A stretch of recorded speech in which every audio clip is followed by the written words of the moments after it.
에디터님을 모시고 변화무쌍한 웹툰 나도 변해야 할까라는 주제를 가지고 강의를 시작을 하도록 하겠습니다. 저는 에디터님 네.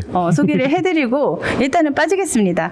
그리고 좋은 강의 다 진행을 하시고 질의응답을 받을 테니까 에디터님께서 하시는 말씀들 다 잘 담아 계시다가 궁금한 거 있으면은 이따가 편하게 많이 말씀을 주시면 좋을 것 같습니다.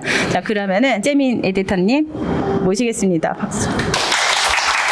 변화무쌍한 웹툰 나도 변해야 할까라는 제목을 가지고 강의를 준비하는 이재민이라고 하고요. 저는 웹툰 평론가, IP 평론가 되게 여러 가지 일들을 하고 있어요. 에디터라고 소개해 주신 건 제가 일하고 있는 매체가 웹툰 인사이트라는 웹진인데 거기서 일을 하고 있어서 에디터라고 소개를 해주신 거고요. 되게 다양한 일들을 하고 있습니다.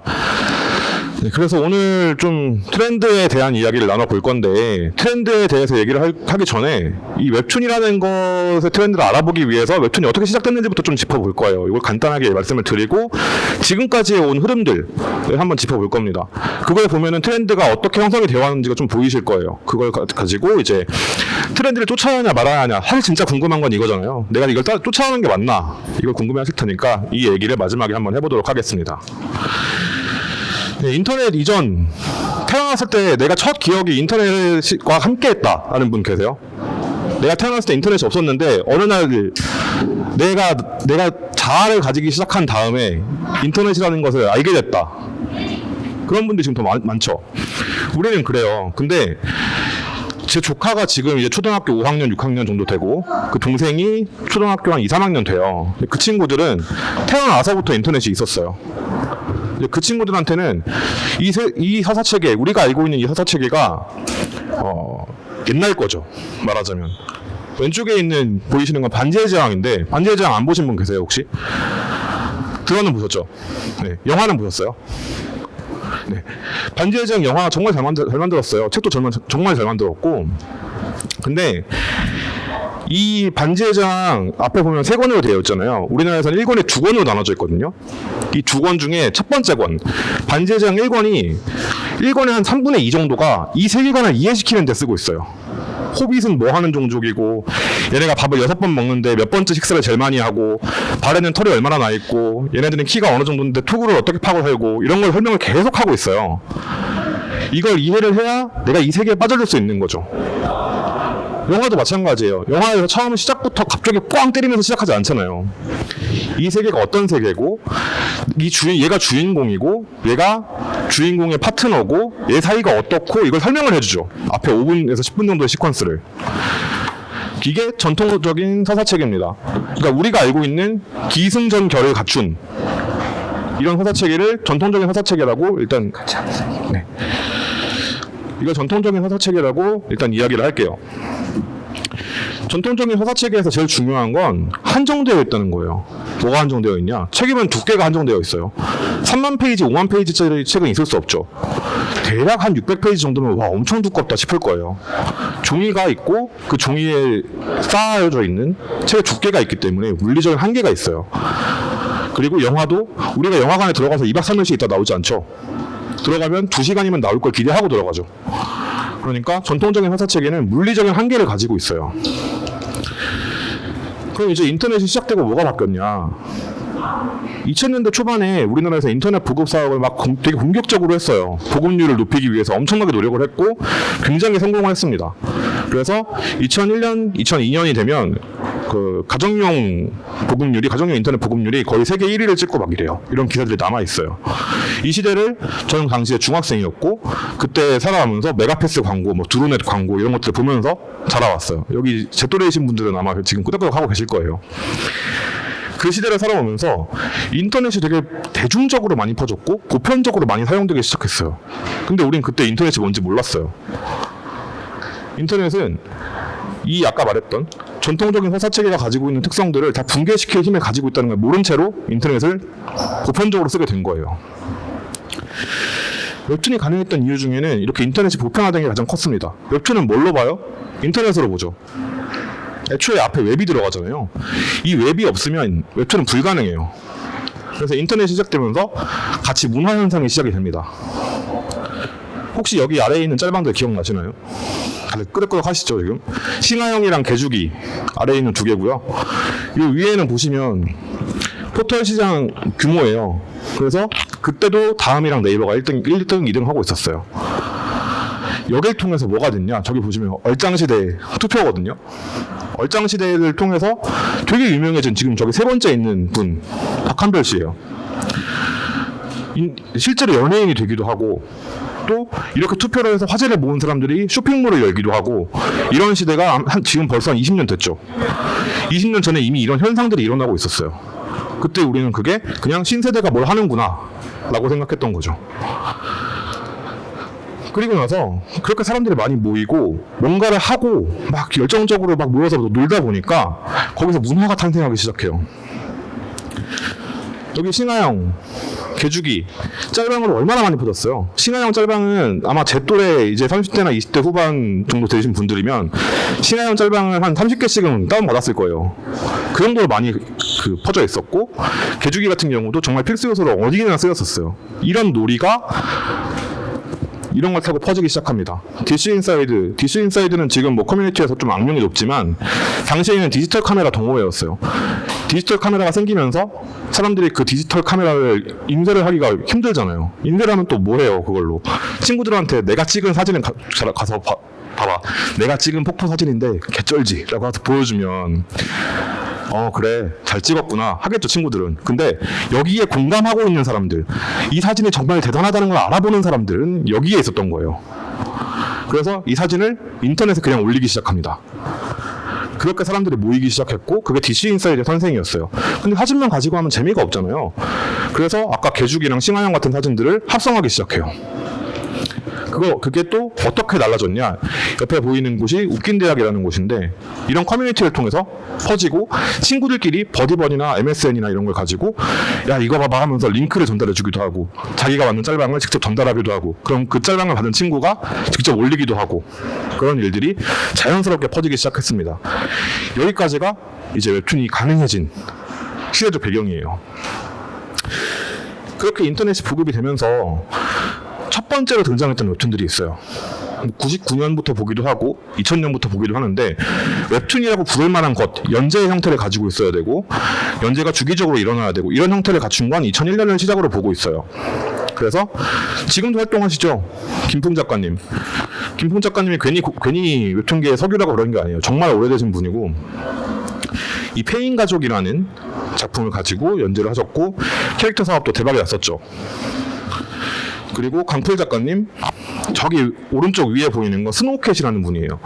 스노우캣 작가님이랑 그 루나파크, 최근에 그 유퀴즈 나와서 되게 유명해지신 루나파크라는 분, 이 두 분이 1세대 웹툰 작가인데 지금도 연재를 하고 계세요. 홈페이지에 가보면.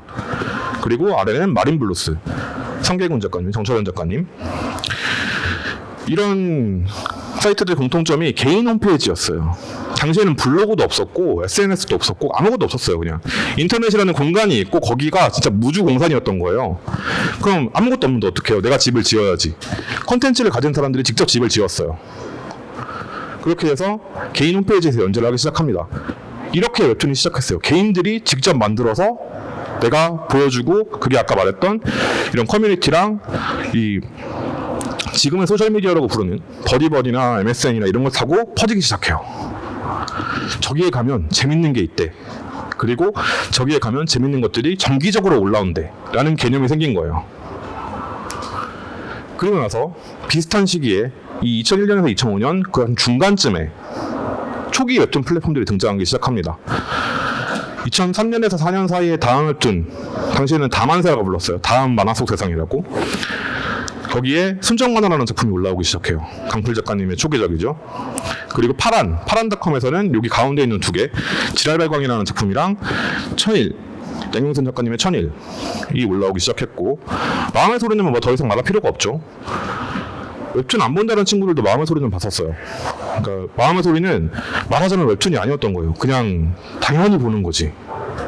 그래서 이런 플랫폼들이 생겨나기 시작합니다. 다음 웹툰, 파란, 뭐 네이버 웹툰 이런 순서로 생기기 시작하고, 그 웹툰 플랫폼들에서 정기적으로 세로 스크롤로 된 웹툰 형태를 만나볼 수 있게 됐어요. 왜 세로 스크롤이었냐? 당시에 게시판은 세로 스크롤밖에 지원을 안 했죠. 지금도 그렇죠. 가로 스크롤은 없어요. 세로 스크롤만 지원을 했기 때문에 연속적으로 볼 수 있는 이미지는 게시판 형태에 최적화된 세로 스크롤에 맞춰져 있었고 그게 플랫폼에도 적용이 된 거죠. 왜 포털이었냐? 다음이랑 파란이랑 네이버랑 다 포털 사이트잖아요. 포털 사이트는 당연히 사람이 많이 모이기 때문에 이곳을 선택할 수밖에 없었던 거예요. 포털 사이트에 사람이 많이 모이니까 그러면 이 사람들을 뺏기기 싫잖아요. 내가 그 당시에 뭐 한 메일을 쓰고 다음 카페를 가다가도 뉴스를 보려면 네이버로 가는 사람이 있어요. 그럼 그 뉴스를 보러 가는 사람도 뺏기기 싫죠. 그래서 웹툰을 연재하기 시작했고 포털 사이트가 웹툰의 중심이었던 거죠. 초기 웹툰에 사람이 많이 모이기 때문에. 이건 지금도 마찬가지예요. 근데 성격이 약간 바뀌었죠. 이게 트렌드의 핵심입니다. 사실 사람이 많이 모이는 거, 사람을 많이 모으는 거. 탑건 보신 분 계세요? 탑건 1 보신 분 계세요? 지금 끄덕이시는 분 계시고 탑건 2 최근에 나온 거 아직 안 보셨어요? 탑건이야말로 그 대중적인 트렌드를 만들어낸 대표적인 작품 중에 하나거든요. 내용이 없어요. 그냥 비행기 와 하고 끝나요. 와, 톰 크루즈 와, 비행기 와, 이게 내용의 끝입니다. 근데 사람들 정말 재밌게 보죠. 왜? 사람들 많이 찾으니까. 그 얘기도 좀 이따 뒤에 더 해보도록 하겠습니다. 근데 당시 웹툰 플랫폼에는 정말 큰 문제가 있었어요. 돈이 안 돼요. 당시 웹툰 플랫폼뿐만 아니라 인터넷 사업 전체가 그랬어요.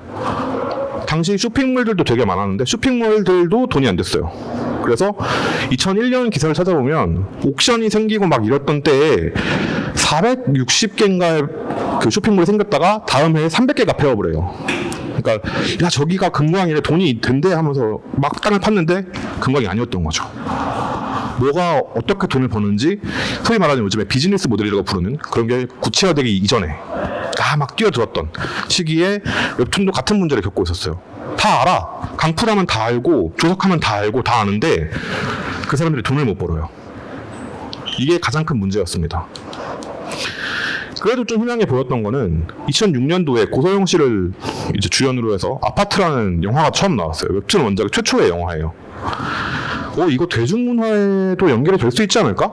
요즘에는 이제 뭐 IP 확장이니 OSM이니 하고 부르는 것들의 초기 모델이 이때 시작이 돼요. 근데 처참하게 망했죠. 지금 다음 영화에 들어가셔서 아파트 검색해 보시면 50만이 안 들어갔을 거예요. 근데 고서영 씨가 당시 탑스타잖아요. 탑스타를 원탑 주연으로 썼는데 50만이 안 들어갔다? 적자라는 얘기죠. 근데 이 시기에 인터넷은 이제 대중문화와 섞이기 시작합니다. 옆에 있는 게 이제 2006년에 나온 10대 외계어 설문조사 대상 단어라고 되어 있는데 간지가 흐른다, 까리하다, 야르, 오나전 이런 것들이 쭉 있잖아요. 지금도 쓰는 말들도 있죠. 근데 이제 안습이라는 말을 지금 쓰면 저 사람 아저씨구나 하는 거죠. 이런 말들이 이때 생겨났고 또 이렇게 신박하다의 어원이 월드 오브 워크래프트라는 게임이에요. 게임에서 만들어져서 지금 그냥 아무데나 쓰잖아요. KBS에서도 자막으로 쓰이잖아요. 그리고 여기 하삼채 아시죠?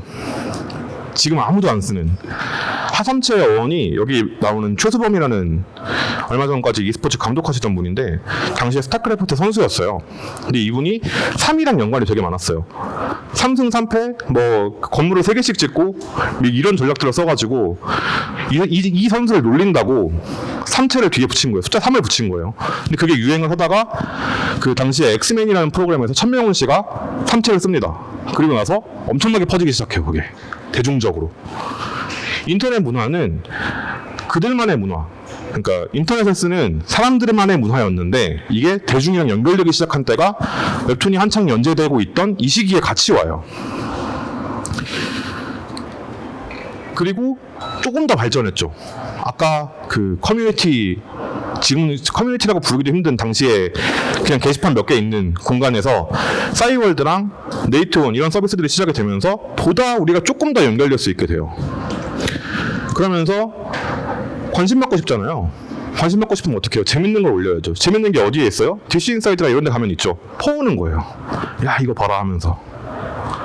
그러다 보면 이 대화명도 조금 더 눈에 띄고 싶고 그리고 싸이월드에서도 내가 조금 더 그 투데이가 찍히잖아요. 투데이가 조금 더 높고 싶고 그런 욕망들이 엄청난 인터넷 문화 그 시너지를 일으킵니다. 그래서 우리가 조금 더 연결된, 지금이랑 비교하면 연결된 게 아니지만 조금 더 연결된 사회를 만나게 돼요. 자, 그러면서 웹툰은 뭐가 바뀌었냐? 인터넷이 이렇게 대중화가 됐어요. 인터넷에서 뭐든지 다 할 수 있다. 이제 돈을 벌 수 있을지도 몰라 까지 왔어요. 사람들이 저렇게 많은데 돈이 안 된다고? 광고를 하면 되지 않을까? 라는 생각을 했던 게 포털 사이트였고, 광고 수익을 얻으려면 어떻게 해야 돼요? 사람들을 모아놔야죠. 잡아놔야죠. 여기에 이 사람들이 광고를 보게 만들어야 돼요. 그러려면 체류 시간이 길어야 돼요. 여기서. 그래서 2012년을 전후로 해서 이런 서사 만화들이 본격적으로 등장을 하기 시작합니다. 제목들 다 아시나요? 신과 함께랑 어서오세요 305호에는 적혀져 있고, 여기 요거 제목 뭐예요? 네, 이끼죠. 이끼, 치즈 인 더 트랩, 신노 가수로 부르는 시네탑, 노블레스, 가드 오브 하이스쿨, 이런 작품들이 다 2010년대 초반, 2000년대 후반 이때 시작을 해요. 이게 가능했던 이유가 사람들을 더 많이 인터넷 공간에 잡아놓을 필요가 있었기 때문이에요. 광고를 보여주기 위해서. 그러면 돈이 되니까. 근데 그렇다고 해도 당시에 이제 그 마음의 소리 천화 특집에 가시면, 지금 유로로 바뀌었습니다. 거기에 가시면 조석 작가의 고민이 적혀 있어요. 처음에 연재를 할 때 네이버 웹툰에서 월에 20만 원이었나? 를 준다고 했는데 부동산 사이트, 부동산 119인가 하는 사이트에서 월 100만 원을 준다고 한 거예요. 5배잖아요. 부동산 사이트로 이적을 해야 되나 진지하게 고민을 했던 때가 있었어요. 조석 작가가. 지금 생각하면 말도 안 되죠. 네이버 웹툰을 버리고 부동산 사이트로 간다고? 근데 당시에 이제 김중구 대표랑 조석 작가가 만나서 이야기를 했겠죠. 잘 이야기를 해서 네이버 웹툰 남기로 했어요. 그 정도로 돈이 안 됐어요. 그러니까 2000년대 말에 2009년쯤에 연재를 했던 작가님한테 직접 들은 얘기인데, 당시에 회당 원고료가 10만 원 정도였어요. 40만 원 가지고 생활이 안 되죠. 그러니까 알바도 해야 되고. 그러니까 당연히 당시의 작품, 2000년대 후반이나 2010년대 초반의 작품을 가시면 컷수가 지금이랑 비교하면 말도 안 되게 작아요. 한 20컷 내외? 많으면 30컷?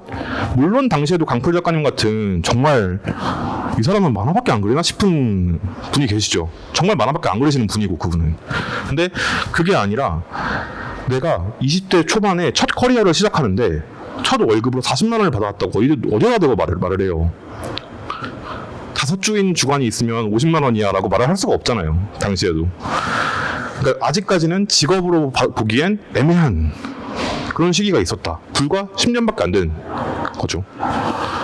그리고 이때 또 뭐가 있었냐?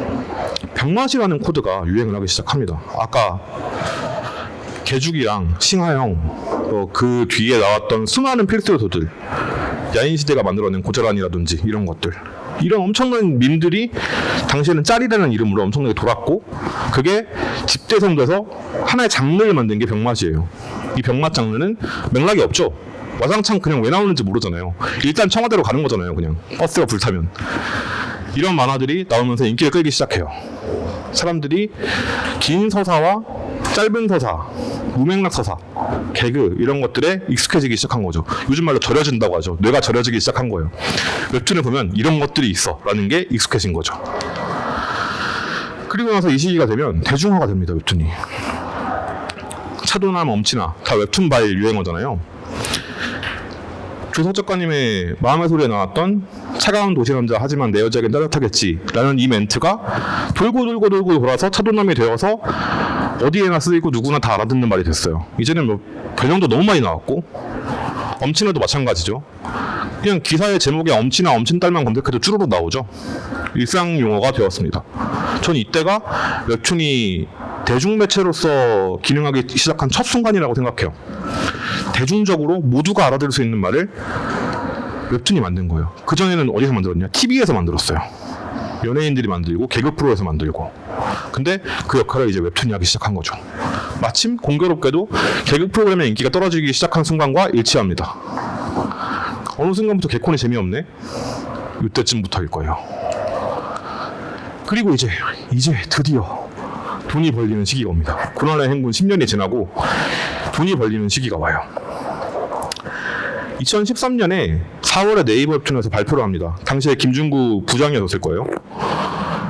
드디어 우리가 작가님들에게 월급을 줄 수 있게 되었습니다 라는 발표를 해요. 작가님들 싹 모셔놓고. 이때 당시에 이 사진 올라와 있는 블로그에 가면 지금 한국 리더를 하고 있는 김여정 당시 대리가 올린 거거든요.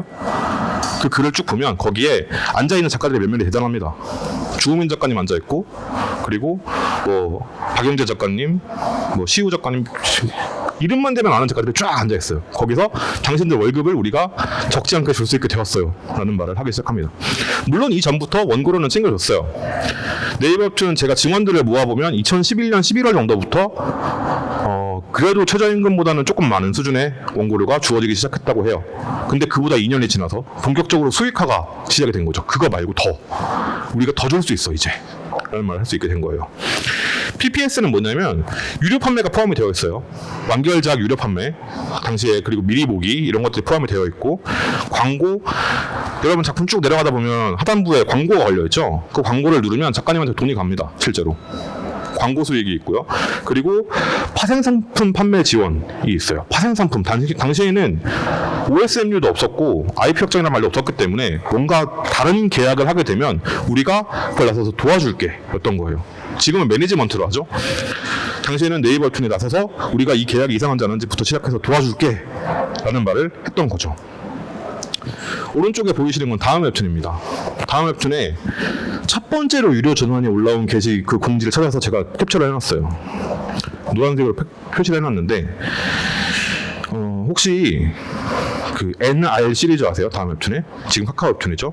정상영 작가님이라는 분이 계신데, 이거는 제가 박정서 대표 강연에서 들었던 얘기예요. 당시에 그분이 첫 유료를 하고 나서 욕을 엄청나게 먹었어요. 첫 유료했을 때. 야, 웹툰은 원래 무료였는데 어떻게 이걸 돈을 받을 생각을 하냐, 작가들 배가 불렀다, 막 이런 얘기가 실제로 나왔어요. 댓글에서 막 불매운동을 하겠다, 안 보겠다 난리가 났었어요. 근데 실제로 까보니까 수익이 나온 거예요. 그리고 이 작가님이 그 돈으로 신혼여행을 갔다 오셨대요. 그게 당시에, 근데 지금 여러분 마음의 소리 다 결제해서 불러면 얼마 정도 드는지 아세요?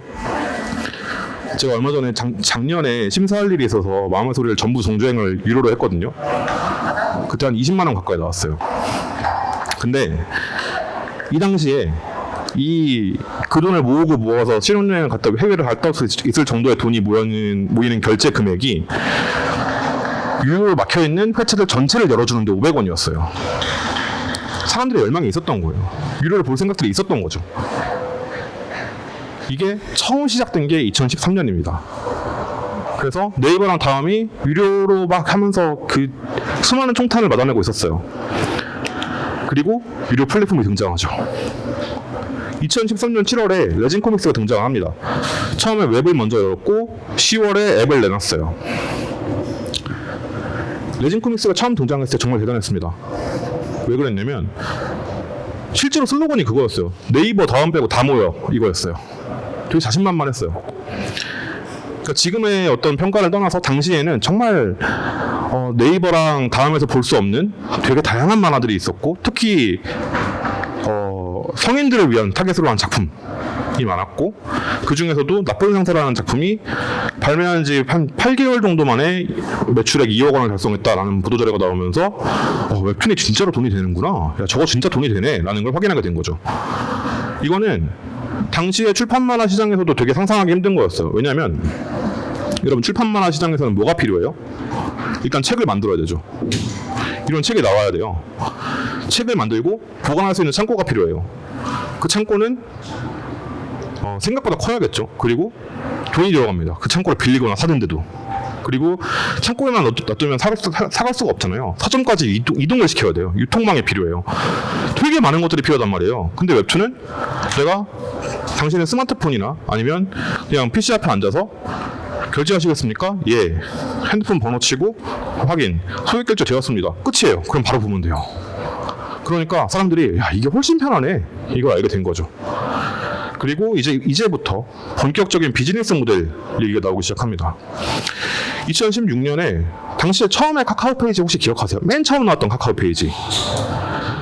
맨 처음 나왔던 카카오 페이지 광고를 윤종신 씨랑 2PM이 했어요. 왜 그랬는지 아세요? 윤종신 씨랑 2PM이 쓰는 글이랑 음악들을 카카오 페이지에서 듣고 볼 수 있다. 가 광고 포인트였어요. 지금의 카카오 페이지랑 완전히 다르죠. 그래서 초기에 카카오 페이지는 망한 회사였어요.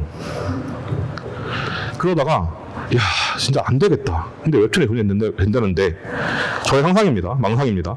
웹툰을 해볼까? 라고 생각하셨던 시점이 있는 것 같아요. 그때 달빛 조각사가 들어오거든요. 그리고 달빛 조각사가 웹툰으로 대박을 쳐요. 그러면서 동시에 나온 게 기다리면 무료죠. 여기 보시면 2015년 1월에 1억 원을 찍었다고 되어 있어요. 1거래액 1억 원. 근데 카카오 페이지의 시작은 이보다 2년 전이거든요. 2013년에 시작을 했거든요. 2년 동안 헤매고 있었던 거예요. 그러다 답을 찾은 거죠. 웹툰이구나. 웹소설이구나. 기다리면 무료라는 시스템이 등장하면서 카카오 페이지는 본격적인 상업 플랫폼의 길을 걷게 됩니다. 기다리면 무료 써보신 분, 안 써보신 분 계세요 혹시? 여기에?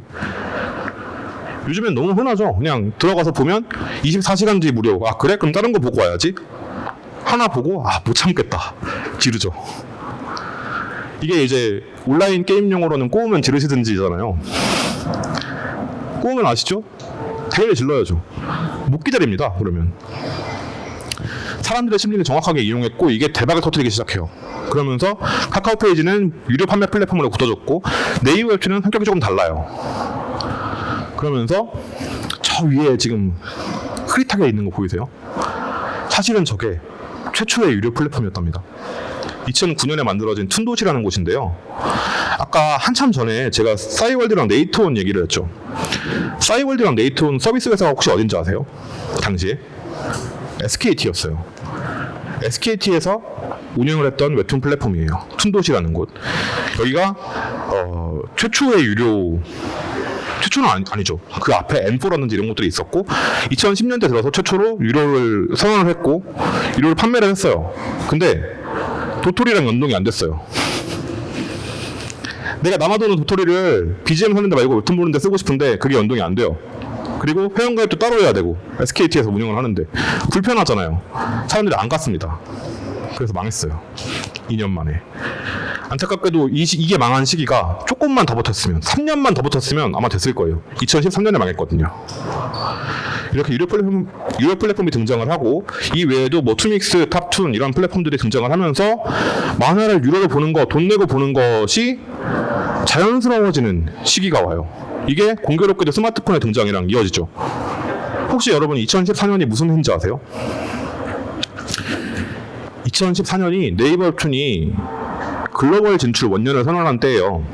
지금부터 8년이 지났는데 공교롭게도 2014년이 전 세계에서 PC 보급률보다 스마트폰 보급률이 높아진 첫 해입니다. 그러면 사람들이 주로 쓰는 기기가 PC였다가 스마트폰으로 바뀌었다는 얘기죠. 하필이면 그때 네이버 웹툰이 해외 진출을 선언을 한 거예요. 이것도 트렌드랑 좀 연계가 되어 있습니다. 아무튼 이렇게 직접 판매가 바꿔놓은 거, 그전에는 많이 와서 보면 광고 클릭을 많이 할 테니 그 광고에서 이제 나눠 갖는 거 이런 것들이 좀 나왔어요. 근데 그 수익이라는 것이 사실 내 거 직접 결제하는 것보다 많을 리가 없겠죠. 내 거 직접 판매하는 거, 직접 판매하는 게 바꿔놓은 게 지금 여기 보이는 것들이에요. 일단 달빛 조각사 웹툰 버림받은 황비 무슨 얘기할지 아시죠? 웹소설 원작의 웹툰화가 요 시기부터 시작이 됩니다. 이미. 그리고 여기 개미지옥이라고 되어 있는 건 한겨레에서 낸 기획기사인데 웹툰 작가들의 노동량이에요. 돈이 안 될 때는 플랫폼에서 경쟁을 시킬 수가 없어요. 어떻게 시켜요, 경쟁을. 작가님, 분량이 좀 더 많았으면 좋겠다는 독자들의 피드백이 있어요. 아, 근데 40만 원밖에 못하죠, 당연히. 알바도 해야 되는데. 근데 그게 200만 원이 되고 500만 원이 되고 1000만 원이 되고 1억이 되면 할 수 있죠. 사람을 더 쓰면 되니까. 근데 문제는 그거예요. 새로 진입하는 사람들의 진입장벽이 엄청나게 높아져요. 원래 하던 사람들이야. 월에 1억씩, 2억씩 벌고 있는 사람들이야. 회사 하나 차려서 사람들 모아놓으면 되죠. 좋은 사람들. 근데 이제 들어가서 200만 원, 250만 원 받고 일해야 되는 신인 작가들은 그게 어렵죠. 그러다 보니까 작가들의 노동량이 엄청나게 늘어나게 돼요. 이건 아직도 문제고 해결할 수 있냐? 솔직하게 잘 모르겠어요. 또 바꿔놓은 것들이 있습니다. 네이버에 들어가셔서 웹툰 프렌즈라고 치시면 네이버 웹툰이 직접 운영하고 있는 굿즈숍이 나와요. 지금 네이버 웹툰 텀블벅에 들어가셔서 크라우드 펀딩 플랫폼인데 거기서 네이버 웹툰을 검색하시면 어마무시하게 나올 거예요. 한 40개가 넘을 거예요. 그리고 그것들이 펀딩 성공했을 때 벌어들이고 있는 수익들을 보시면 입이 딱 벌어질 겁니다. 억 단위, 몇 천만 원 단위. 얼마 전에 네이버 웹툰에서 그 오디오 드라마였나? 를 하나 시작하겠다고 걸었는데 시작 금액이, 그러니까 달성 금액이 8천만 원일 때 시작이에요. 개인이 펀딩해서는 불가능한 금액이거든요. 근데 그게 제가 기사를 쓰고 있을 때 6천만 원이었다가 제가 낮에 발견해서 쓰려고 했는데 6천만 원이었다가 기사를 올리고 나니까 8천만 원 넘었어요. 그러니까 그만큼 사람들이 많이 참여를 하고 있다는 거죠. 직접 판매가 바꿔놓은 거는 이런 것들입니다. 그러니까 여기는 DNC 웹툰 스토어인데 DNC 웹툰 비즈라는 곳에서 DNC 웹툰 하면은 뭐 당연히 가장 유명한 거는 나훈랩이죠. 여기서 직접 운영을 해요. 굿즈 판매를 합니다. 족자봉도 팔고요. 덕후들이 환장하는 물건들을 팔고 있어요. 여기서 녹색전상이라는 BL 웹툰이 있는데 오픈하면서 첫 번째로 한정판 패키지를 내놨어요. 그게 오픈하고 공지를 올리기도 전에 2시간 만에 완판됐어요. 어떻게 알고 찾아와서 사는 거죠, 막. 직접 판매가 바꿔놓은 건 플랫폼이나 제작사가 등장하기 시작했고 이 제작사들이 직접 자기들이 추가적인 수익화를 할 수 있게 됐다는 겁니다. 자, 그러면 제작사의 입장을 생각해 봅시다. 우리가 IP를 갖고 있으면 나눠줄 필요 없는 거 아니야? 그 되게 요즘 유명한 짤 있죠? NC소프트의 김택진 깜짝이야. NC소프트 직원은 아니시죠? 네. NC소프트의 김택진 대표의 말풍선을 바꿔놓고 아이템을 돈 주고 팔아? 그럼 그거 우리가 팔면 안 되냐? 라고 말하는 짤. 그 생각을 하게 된 거예요, 플랫폼들이. 나쁘다는 게 아니라 그게 제작사들이 자기들도 이 경쟁에, IP 경쟁에 뛰어들 빌미를 만들었다 라고 할 수 있겠습니다. 이 시기에 우리는 정말 많은 것들이 달라지는 걸 목격을 했어요. 장글의 신드롬이라고 해도 좋을 만큼 엄청나게 유행했던 임시완 씨를 지금의 반열에 올라놨다고 저는 단언할 수 있어요. 이 당시까지 임시완 씨는 아이돌 치고 연기를 잘하네 라는 평가를 받았다가 이 사람 연기 진짜 잘하는구나, 배우구나 라고 평가를 받게 된 작품이죠. 벌써 8년 됐습니다. 이게 미생. 당시에, 지금도 있나? 당시에 편의점에 가서 양말을 사면 미생이 그려져 있었고요. 빵에도 미생이 그려져 있었고요. 볼펜을 사도 미생이 그려져 있었고 별의별 게 다 있었어요. 대중화 전략을 첫 성공시킨 사례인 거죠, 말하자면. 이전까지는 다 망했거든요, 정말로. 주로 강필 작가님의 영화들이 망했죠. 그러다가 강필 작가님의 이웃사람이라는 작품이 297만이 들어갔는데 297만이라는 숫자가 앞에 나왔던 강필 작가님의 영화를 다 더해도 그것보다 적어요. 그리고 이기도 대박을 터뜨렸고 그 다음에 2012년 정도에 은밀하게 위대하게 영화 김수현 배우가 나오면서 거의 697만, 700만 가까운 관객을 동원하면서 히트작이 됐고 그 뒤에 미생이 나옵니다. 웹툰 원작도 되네, 만화 원작도 되네 라는 소리가 나오기 시작하죠. 그리고 될 수 있을까가 아니라 확실히 된다 라는 확신을 갖게 만든 작품 쌍천만 미만 훈수금지의 주인공이죠. 신과 함께, 주호민 작가님의 신과 함께가 나오면서 저는 이제 주호민 작가님한테 따로 연락을 드릴 수 없는 그런 높은 곳으로 가버리셨습니다. 제가 개인적으로 인터뷰를 2번을 했는데 그 뒤에는 제가 요청드리기가 되게 무섭더라고요. 그리고 이 시기에 수익 다각화도 엄청나게 발전을 합니다. 지금 여기 보시면 극한견주라는 작품이에요. 마일로 작가님이 얼마 전에 크레이지 가드너라는 작품을 완결하셨죠. 이분이 같이 살고 있는 강아지의 팔로워 수가 작가의 팔로워 수보다 많아요. 그래서 협찬도 훨씬 더 많이 받겠죠. 웹툰 작가를 버는 돈보다 강아지가 벌어오는 돈이 더 많다면 내가 웹툰을 열심히 할 필요가 있을까? 강아지가 건강한 게 우선 아닐까? 이런 생각을 해볼 수도 있지 않을까? 라고 생각을 해보게 돼요. 그리고 저도 있는 이모티콘인데 극한견주 이모티콘, 이거는 강아지 키우는 친구들이 엄청 많이 쓰더라고요. 그 친구는 근데 웹툰을 안 봐요. 근데도 이걸 쓰더라고요. 너 이거 웹툰 원작인 거 알아? 그랬더니 아 그래? 아 그래? 귀엽잖아 하면서. 그리고 독립만화 수익화가 시작되면 독립심이 생겨납니다. 수익화가 시작되고 돈이 벌리기 시작하면 돈 벌리는 쪽으로 몰리게 되니까 아 난 저기 별로 관심 없는데 아니면 저기서 나 안 받아주던데 하는 분들이 직접 만들게 되죠. 수신지 작가님의 며느라기 이 작품이 처음 올라왔을 때 저한테 친구들이 엄청 많이 물어봤어요. 너 민사린이라는 사람 알아? 그거 실화야? 이러면서 민사린이라는 사람이 있나? 그런 작가가 있어? 모르겠는데? 알고 보니까 수신지 작가님이었던 거예요. 며느라기는 지금 뭐 드라마도 시즌2까지 만들어줬고 굉장한 성공을 거둔 작품이 됐죠. 근데 처음에는 플랫폼들에서 아 작가님 이거는 좀 연재가 어렵겠는데요? 라는 소리를 모든 플랫폼에서 다 들었어요. 그러다가 드라마도 성공하고 뭐 책도 단행본도 성공하고 이런 식의 인기작이 됐죠. 화제작이 됐죠. 아까 말씀드렸던 2014년 이후의 변화도 이런 것들이 아까 말씀드린 그게 저 그래프예요. PC 보급률보다 스마트폰 보급률이 높아진 최초의 해 2014년. 그리고 웹툰 역사의 최초에서 글로벌 연출 14년 되어 있죠. 이제 우리나라에서 충분히 잘 되니까 해외로 나갈 수 있겠다. 자 그러면 한국 5천만 시장이 아니라 당시 인류 68억 시장으로 가자. 이제 70억이 넘었죠. 가자 해서 진출하게 됩니다. 그리고 지금이에요. 지금까지 왔어요. 갑자기 훅 건너뛰죠. 그 사이에 부수히 많은 플랫폼들이 생겼다 사라지고 이런 일들이 있었습니다. 그리고 나서 2019년부터 지금까지 지금 현재의 가장 큰 특징이라고 하면 블록버스터 제작사의 등장이에요. IP 확장이 시작되면서 웹툰 자체도 돈이 돼? 그러면 야 기깔나게 만들어서 1등을 한번 해보자 나오게 돼요. 레드아이스 스튜디오에서 나 혼자만 레벨업을 만들었고 그리고 레드세븐이라는 레드아이스 스튜디오의 자회사죠. 여기서 전지적 독자 시점을 만들고 있죠. 그러니까 원탑이라고 부르는 두 작품이 같은 회사 거예요. 그리고 투유드림, 코핀, CNC 레볼루션, 재단미디어 이 외에도 엄청나게 많은 제작사들이 있습니다.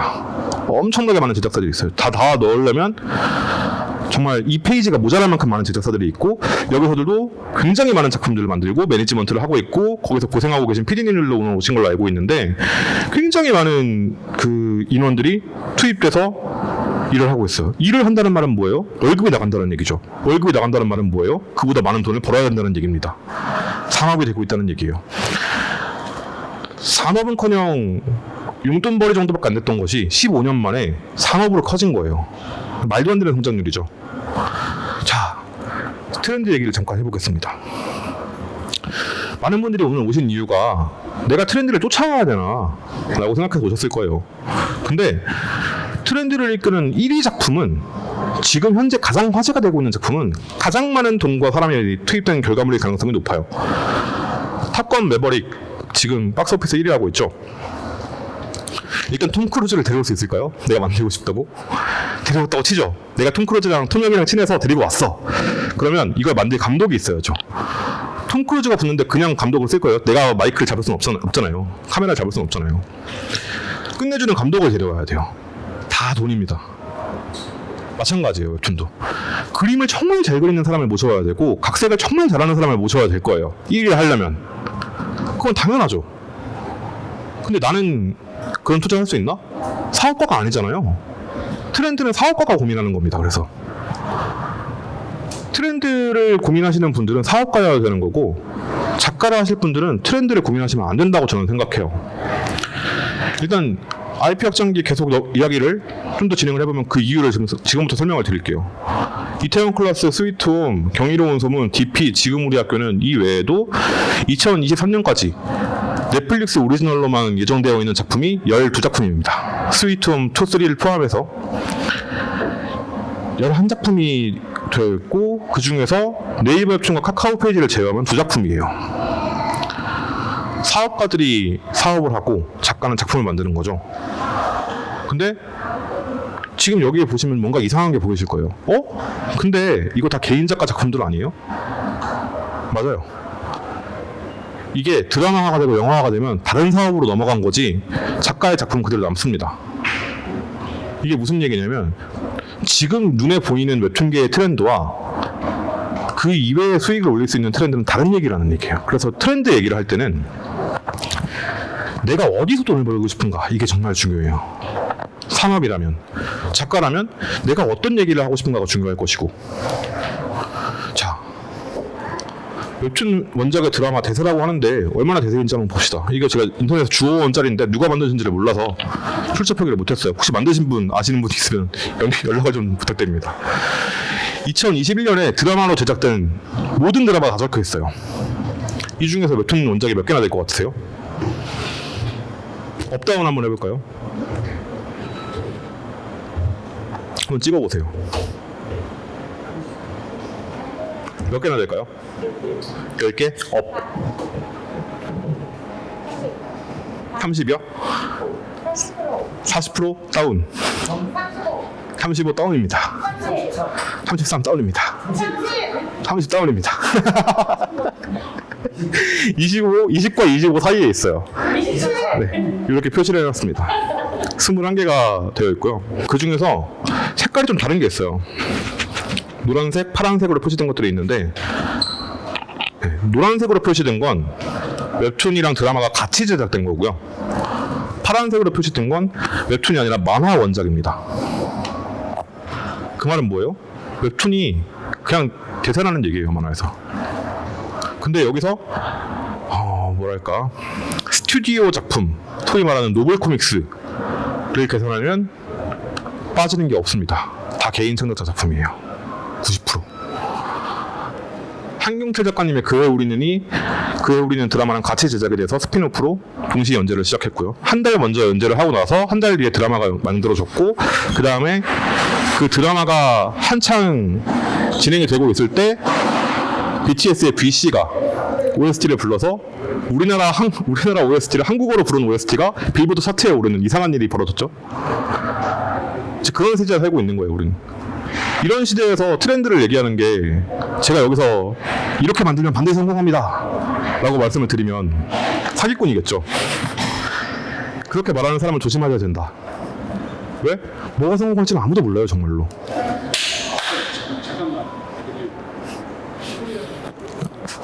아, 네.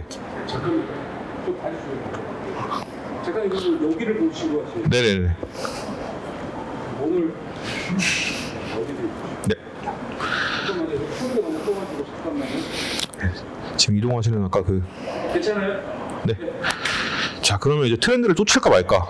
저는 쫓지 말라는 쪽으로 점점 얘기를 하고 있죠. 여기 보시면 로맨스 판타지 소설 원작이에요.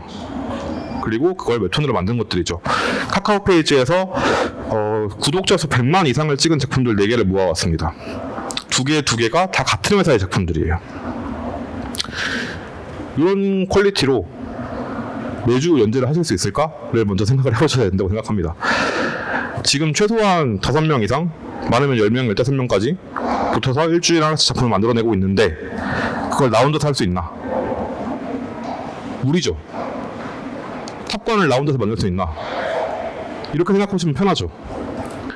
내가 가서 F-18 비행기를 빌릴 수 있을까? 미국 국방부한테? 잠깐만 쉬었다 할게요. 지금 지나가시는 것 같아서. 네, 다시. 네, 뭔가 공사를 하시는 모양이에요.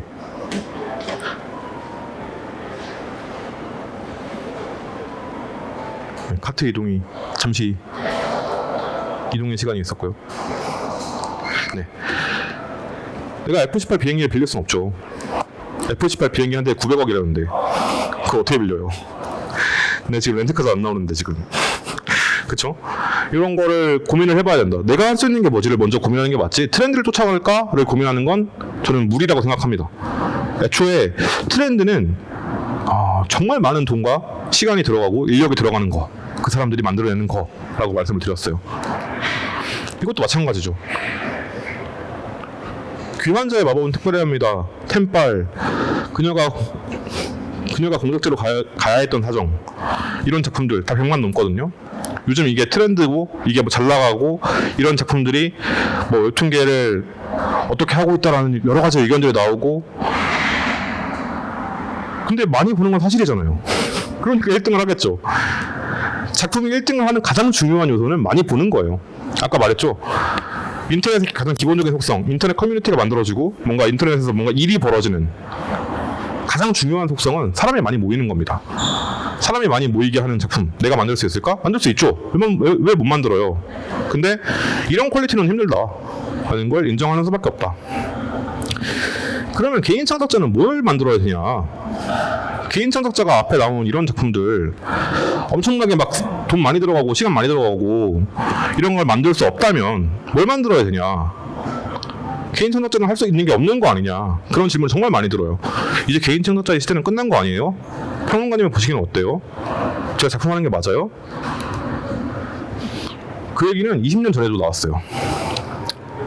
신이라 불리는 사나이, 이거 박봉성 작가님 화실에서 만들던 작품인데 박봉성 작가님이 돌아가신 지가 꽤 됐거든요. 근데 최근에 완결이 났어요. 작가가 이 세상에 없는데 어떻게 완결이 났을까? 아드님이 이어받아서 스튜디오를 운영하고 계십니다. 총 420권인가? 로 완결이 났어요. 이 당시에도 그런 얘기가 나왔어요. 신불사 얘기가 나올 때 이런 작품들이 나와서 물량을 밀어붙이는데 개인 창작자 시대 끝난 거 아니냐. 근데 옆에 보시면 비슷한 시기에 신일수 작가님의 아르미안의 딸들이 있었고요. 김수용 작가님의 힙합이 있었습니다. 당시에도 그랬어요. 원래 콘텐츠 업계에서는 그런 불안과 그런 의심과 그리고 반론 사례들이 항상 나옵니다. 근데 그렇게 물어볼 수 있을 거예요. 내가 신일수 쪽이 아니고 내가 김수용이 아니지 않냐. 그건 제가 어떻게 해줄 수가 없는 부분이죠. 제가 작가가 아니기 때문에. 지금은 어떤가? 아까 앞에 봤던 엄청나게 많은 그 로판이랑 제작사 작품들이 쏟아져 나오는데 그 중에서도 정말 뭐랄까 신금을 울리는 작품들은 나오기 마련입니다. 그게 대부분 개인 창작자 작품들이에요. 여기 맨 왼쪽에 있는 작품 제목 혹시 아세요? 카산드라 연재하셨던 작가님 이하진 작가님이 연재하신 도박 중독자의 가족이라는 작품인데 카산드라라는 작품이 연재 중단된 이유이기도 해요. 자기 얘기를 쓰셨고 도박 중독 때문에 고생한 그 친척을 가지고 있는 그 남편의 동생이 도박 중독에 빠졌는데 그래서 그것 때문에 고생을 했던 이야기를 20화 정도의 웹툰으로 풀어내셨어요. 보다 보면 정말 기가 막힙니다. 막 이게 실화라니. 근데 저는 블로그에 연재하셨던 판본을 봤거든요. 블로그에 연재하셨던 판본은 정말 지독해요. 근데 웹툰은 그래도 많이 각색이 되어 있고. 데이빗 보신 분 계세요? 네. 손이 막. 데이빗 사람 3부작 최근에 완결 났죠. 디몬 작가님 이분은 이거를 데이빗을 DC 인사이드 카툰 연재 갤러리에 올려서 다른 데 안 올리고 그냥 바로 네이버 툰을 픽업된 사례예요. 네이버 툰 PD들이 바보도 아니고 이걸 왜 가져갔을까? 극락왕생 네. 극락왕생 고사리 박사 작가님이 딜리업에서 연재하셨던 것을 지금 카카오 웹툰이랑 카카오 페이지에서 볼 수 있죠. 이런 작품들 또 백원달 작가님의 화가살리에르, 정영롱 작가님의 남남 최근에 드라마가 발표됐습니다. 이런 작품들은 트렌드랑 무관한가요? 그럼 이제 무엇이 트렌드인지를 물어봐야 되는 거예요. 이런 작품들만 트렌드인가? 1위를 해야만 트렌드인가? 제가 왜 이런 얘기를 드리냐면 대중의 속성이 바뀌었기 때문입니다. 이런 작품들 여기 이런 이제 판타지 뭐 로판 이런 작품들을 보고서 맨날 똑같은 것만 나오고 별로야 라고 말하는 저 같은 사람들은 고릴 대로 고여버린 사람들이에요. 아까 10년 전에 뇌가 절여지기 시작했다고 말을 했잖아요. 10년 동안 이걸 들여다보고 있었어요. 그러면 10년 동안 들여다봤으니까 맨날 똑같은 거 보겠죠. 저거 또 저런 거 나오네. 또 휘빙안이네. 근데 그 휘빙안 안에서도 규칙이 다 다르고 법칙이 다 다르고 그 안에서도 풀어내는 얘기들이 다 달라요. 근데 그렇게 인상비평이라고 말을 하죠. 이런 거를 인상비평하는 사람들의 특징 중에 하나는 그 토끼공주 짤 아십니까? 레벨 3000짜리 전설템 둘둘 두르고 있는 고인물이 이제 게임에 할 거 진짜 없네 이러면서 불평불만하고 다니는, 전 그렇게 느껴졌어요. 그런 분들은 작품을 찾아보시면 좋은 작품들이 많습니다. 근데 이런 작품들은 소위 말하는 트렌드를 이끄는 작품들은 뉴비를 위한 작품이에요. 이런 맛에 익숙하지 않은 사람들, 회빙 한 100개, 200개씩 봤는데 또 봐야 돼? 아니, 님들을 보라고 만든 게 아니에요. 님들 보라고 만든 건 이런 작품들이죠. 장르의 재미를 충분히 다 알고 있고 이미 다 즐길 만큼 즐겨봤어. 근데 나는 새로운 걸 찾고 싶어. 그런 작품들은 1위를 못합니다. 뉴비용이 아니기 때문에 해석이 어렵고 이야기를 따라가기가 어려워요.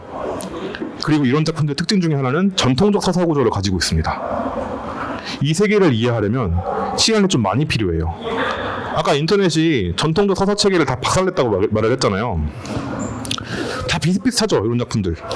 왜 비슷할까요? 설명이 많이 필요 없기 때문이에요. 설명을 많이 안 해도 돼요.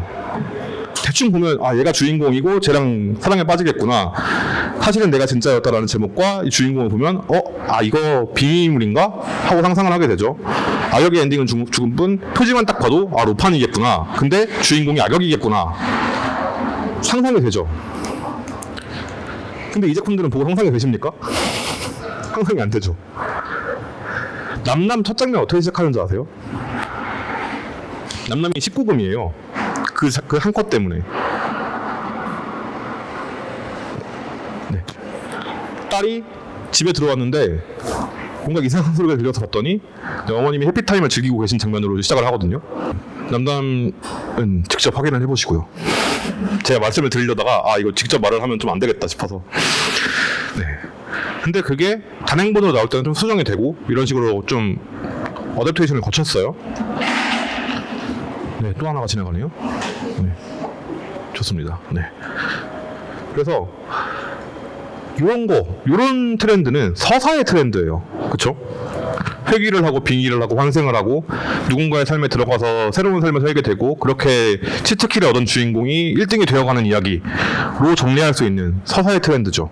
근데 이 작품들은 그걸 따르지 않고 있죠. 그런데도 불구하고 드라마 계약도 하고 영상화 계약도 하고 금강학생 같은 경우는 굉장히 많은 팬덤을 가지고 있기도 하고 그렇습니다. 이게 저의 개인적으로는 사람들이 평론가를 싫어하는 이유 중에 하나라고 생각을 하는데 저는 평론가로 일하고 있잖아요. 사람들이 저를 싫어한다는 거 알아요, 기본적으로. 근데 그 이유 중에 하나가 어려운 작품들을 추천을 해요, 자꾸. 그냥 보긴 어렵거든요.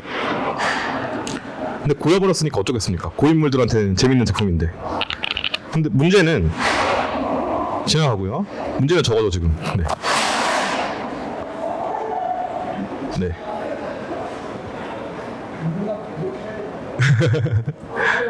네, 후딱 끝내겠습니다. 네. 문제는 웹툰이라는 형식에 대해서 이제 고민이 필요하다는 거예요. 트렌드를 쫓을 것인가 고민을 하기 전에 웹툰에서 뭘 보여줄 수 있지? 이걸 좀 고민을 해야 되지 않나? 하는 생각이 드는 거죠. 삼국지톡 보시는 분 계십니까?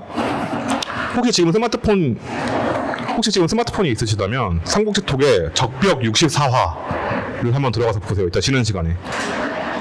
지금 이게 적벽 64화거든요. 여기 옆에가. 그거의 꼰티 단계예요. 33컷을 다 이어붙였어요. 한 벽의 긴 병풍처럼 표현을 해놨어요. 그리고 우리는 그걸 따라가면서 적벽에서 있었던 일을 체험하게 돼요. 그걸 만들어내셨습니다. 이런 거 네이버 웹툰에서 무적핑크 작가가 연재하는 작품에서 트렌드에서 뭔가요, 이 작품이? 트렌드에 가까운 작품이 이런 시도를 보여줬다는 거 되게 의미가 있는 시도라고 생각해요. 그리고 아래는 그녀의 심청이라는 작품인데 심청전을 백합, GL로 각색해서 재해석한 작품이죠. 마이너한 장르였는데 굉장한 인기를 끌었어요. 웹툰에서 뭘 보여줄 수 있지? 트렌드보다 중요한 거는 작가로서는 그렇게 생각해요. 내가 무엇을 어떻게 독자한테 보여줄 것인가. 트렌드를 쫓다 보면 이걸 생각을 안 하게 돼요. 그래서 여러분이 예를 들어서 트렌디한 작품을 비판할 때 그런 얘기 하는 거 아닙니까? 맨날 보던 거다. 어디서 본 거 같다 이거. 왜 맨날 이런 것만 나오냐 하고 비판을 하잖아요. 트렌드보다 중요한 거는 작가가 무슨 얘기를 하고 싶은 거죠. 사실은. 작가는 트렌드를 따라가는 사람이 아니라 트렌드를 만드는 사람이죠. 트렌드를 쫓으려고 고민을 하다 보면 그걸 잊어버리게 돼요. 물론 이제 그렇게 말씀하실 수 있겠죠. 그러다가 내가 실패해서 돈을 못 벌면 당신이 책임질 거냐? 아, 저는 책임 못 지죠. 그걸 하기 어려우니까 작가라는 직업이 위대한 거고 멋진 거고 그래서 되신 거 아니겠습니까, 작가분들은? 여기까지가 저의 강연이었고요. 지금 이제부터 이제 좀 쉬었다가 Q&A로 이어가도록 하겠습니다.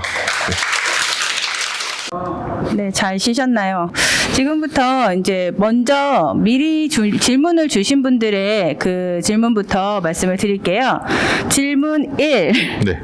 재미있게 보신 단편, 연장 만화 혹은 해당 장르를 잘 그리시는 작가님 추천해 주실 수 있을까요? 라는 질문이었습니다.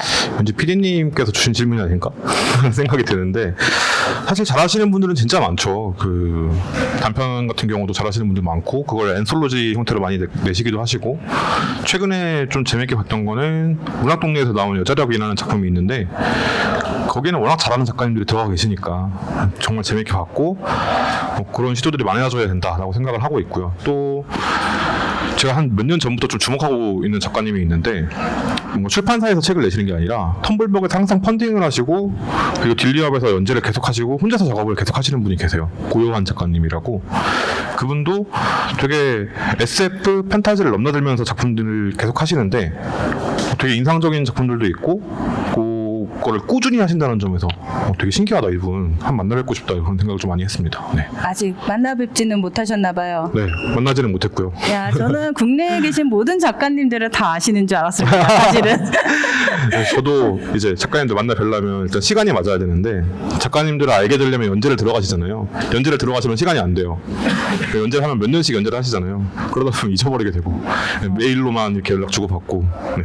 지금 이 자리에 계시는 분들 잘 알고 계시는지 모르겠지만은 지금 이재민 에디터님께서는 웹툰 인사이트라는 그 웹툰 소식지를 운영은 아니죠. 그러니까 일하고 있죠, 네. 기사를 쓰고 계시거든요. 국내에서 가장 많은 웹툰을 다루고 있지 않을까라는 생각이 들면서 야, 어떻게 이렇게 많은 작가님들을 다 섭렵을 하고 계실까 그런 정말 경이로움을 느끼던 그런 에디터님이세요. 정말 이 자리를 와주신 것만도 너무 감격스럽네요. 불러주셔서 감사하죠, 저희가. 자, 그럼 두 번째 질문이에요. 이건 저도 궁금하거든요. 네. 도대체 한 달에 웹툰 몇 시간 정도 보시나요? 웹툰이 너무 많아 압도당하는 적은 혹시 없으신지요? 일단 돈으로 말씀을 드리는 게 더 빠르지 않을까? 돈이요? 네. 얼마나 쓰느냐? 여기서 자기가 웹툰에 좀 많이 쓴다 하시는 분 얼마씩 쓰세요, 한 달에? 10만 원이요? 아니야. 20만 원? 한 달에 20만 원. 독자분이세요? 그냥 독자 아니 그건 뭐 PD님. 회사에서 나오는 거 아니고요? 월급에서? 회사 어디예요? PD님들 그 웹툰 보는 비용은 좀 이렇게 해주셔야지 되는 거 아닙니까? 네. 일부. 20만 원. 제가 네이버 웹툰에서 정기 결제로 15만 원씩 넣고 그리고 카카오 페이지에서 10만 원. 이것만 해도 일단 25만 원이네요. 제가 한 30만 원 정도, 30만 원, 35만 원 정도 쓰는 것 같거든요. 일단 다 질러놓고 소장으로 질러놓고 천천히 볼 때도 있고. 그렇게 말하면 갑자기 현타가 좀 오는데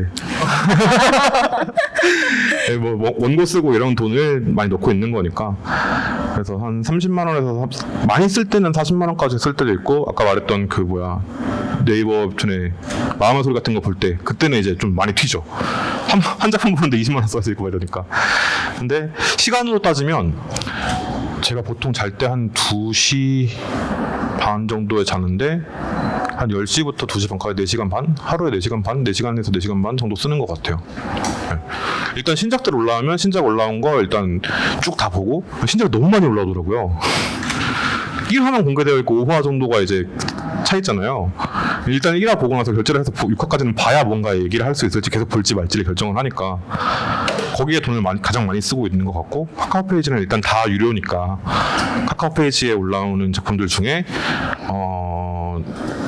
대충 예상이 가는 것들은 일단 무료분만 먼저 보고 좀 더 얘기할 게 있겠다 싶으면 유료분까지 보는 편이고 최근에 좀 카카오 페이지에서 카카오 웹툰이랑 포함해서 좀 재밌게 봤던 작품 중에 하나가 그 최규석 연상호 작가님께서 같이 하신 계시록이라는 작품이 있어요. 그거 되게 보면서 이분들 네이버에서 지옥으로 대박 터뜨리고 카카오 가셨네 싶어가지고 봤는데 와 역시 잘하시더라고요. 최규석 작가님이 최근에 계속 흑백으로 하시다가 이거는 컬러예요. 왜 컬러지? 흑백으로 그렇게 자기 스타일 만들어 놓으신 분이? 라고 생각하고 쭉 봤는데 6화에서 그게 드러나더라고요. 왜 이렇게 했어야 됐는지가. 네. 이거는 유료분이라서 직접 보시기를 추천을 드립니다. 네. 비슷한 질문인데 여기에 있던 질문은 아니에요. 그 에디터님은 이 웹툰을 몰아서 보시나요? 아니면은 매주 챙겨 보시는 편이신가요?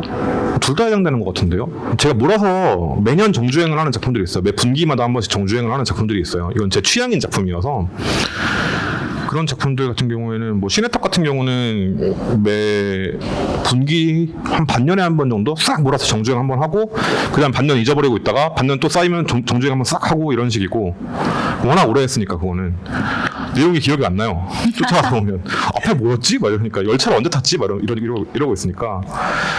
그리고 매주 따라가는 작품들은 지금 연재하고 있는 작품들 이런 것들은 거의 매주 따라가고요. 그리고 또 몰아서 보는 작품들 중에 제 취향인 것 중에 하나가 이런 영웅은 싫어 삼촌 작가님. 네, 그거 소장 다 해놓고 들어가서 쭉 약간 스트레스 받아서 약간 한계치에 다다랐다. 그때 거기서 풀죠. 이러면서 그렇습니다. 그러시구나. 저는 이게 웹툰을 볼 때 참 어렵더라고요. 이게 분명히 오래 연재를 할 것 같은데 내가 중간에 까먹으면은 분명히 이제 처음부터 다시 봐야지 된다라는 네. 그런 압박감.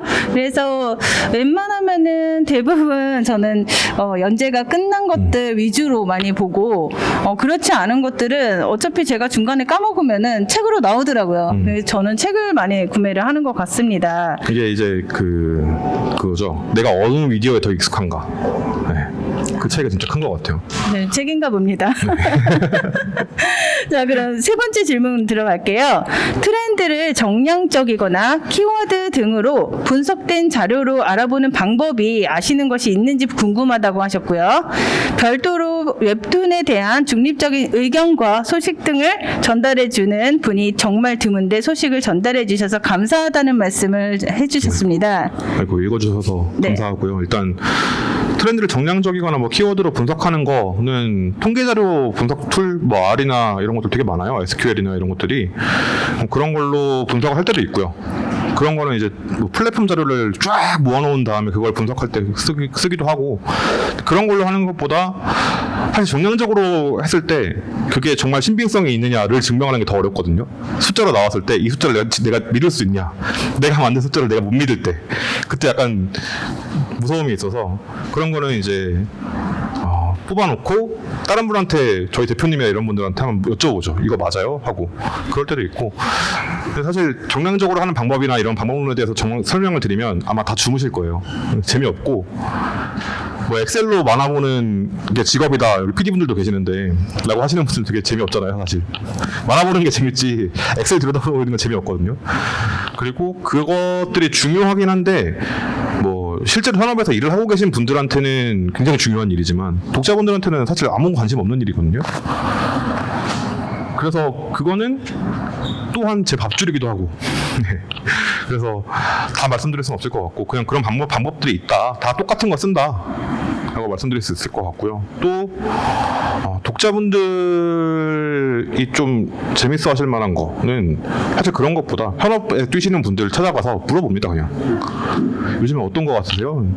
여러 사람한테 물어봤는데 공통적인 답변이 나왔다. 그러면 이 사람들이 보고 있는 지점이 같다는 얘기잖아요. 그렇게 0점을 맞춰서 여기에 좀 뭔가 있겠는데 그럼 그쪽에 더 뭔가 자료를 한번 찾아보고 돌려보고 이런 것들을 하죠.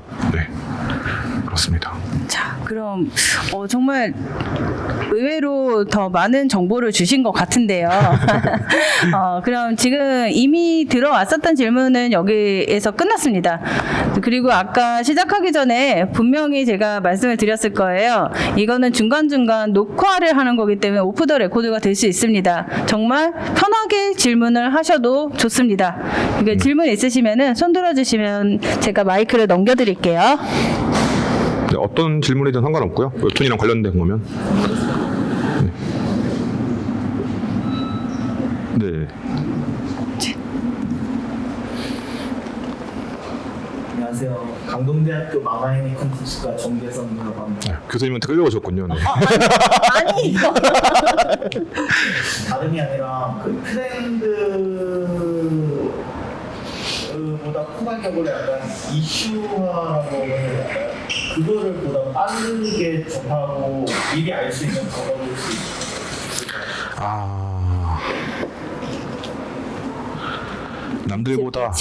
남들보다 반발 먼저 나가는 법.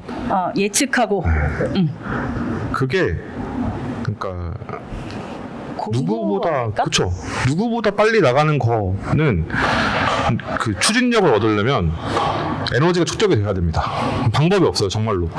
제가 저희 신입 에디터분이 지금 1년째 이제 일을 하고 계시고 교육을 아직도 이제 배워나가는 중이신데 예를 들어서 그런 게 있어요. 마블에서 유통사를 바꿨습니다.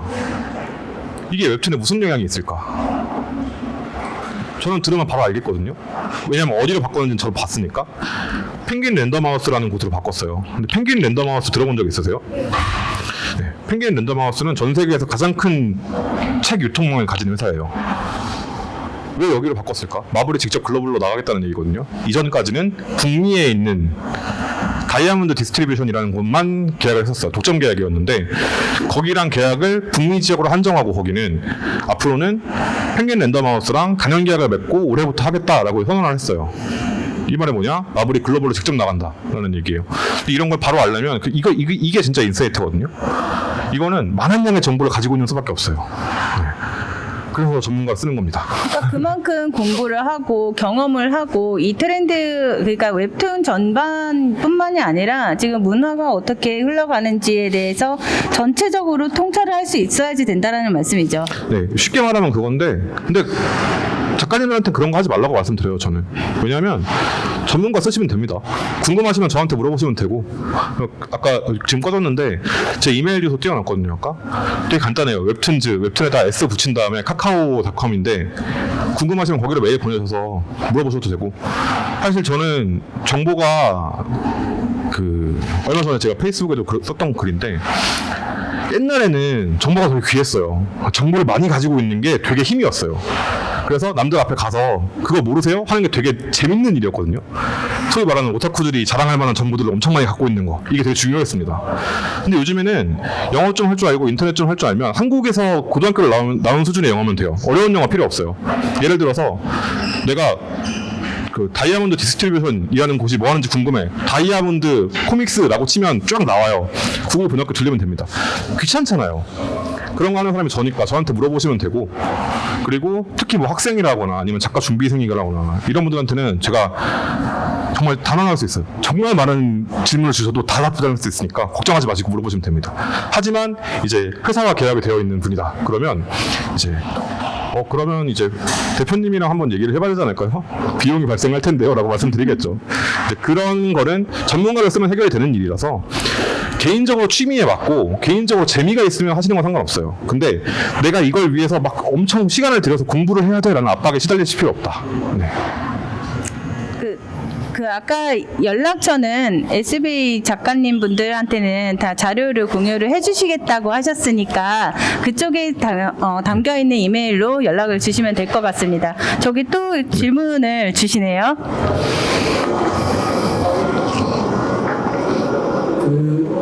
오늘 강연에 이제 들으러 오신 분 작가님 중에서는 아무래도 지금까지와 달리 스토리를, 오리지널 스토리를 쓰시거나 준비하고 계신 작가님들이 좀 오신 것 같아요. 그래서 근데 지금 원작 스토리 자체가 워낙 아까 말씀하셨듯이 모블 코믹스로 쭉 흘러가다 보니까 과연 원작 스토리를 내가 어떻게 써서 어떻게 그림과 매치가 돼야 되지? 아니면 과연 이게 저 많은 수없이 깔려있는 저 소설들 중에서 내 오리지널 스토리가 트렌드에 맞고 떠나서 어떻게 매치가 돼서 만화로 만들어질 수 있을까라고 하면 고민을 많이 하실 것 같은데, 결국 개인 창작하시는 스토리 작가님들이나 그림 그리시는 분들이 과연 굉장히 험난하잖아요. 사실 개인 작업하기가. 아까 말씀하신 예를 들었던 작품들이 다 개인 작업으로 오리지널로 성공을 시작을 했기 때문에 가능한 건데, 지금 시기에서는 정말 더 어려운 것 같아요. 그래서 어떤 여러 가지를 좀 모색할 수 있는 방법이 뭐 몇 개라도 있는지 좀 조언 좀 주시면 감사하겠습니다.